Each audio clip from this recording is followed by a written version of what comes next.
This screw is used for control the gate of fan. This type is right here. You can see it's closed type, and right here it's open, the biggest.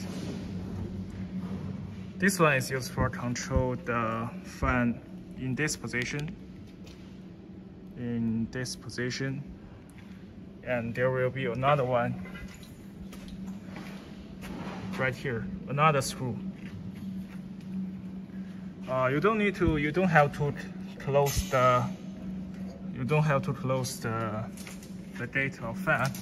And after you are finding the gate is in the right position, and the air into the dust removal equipment is enough, you can tighten the knots here.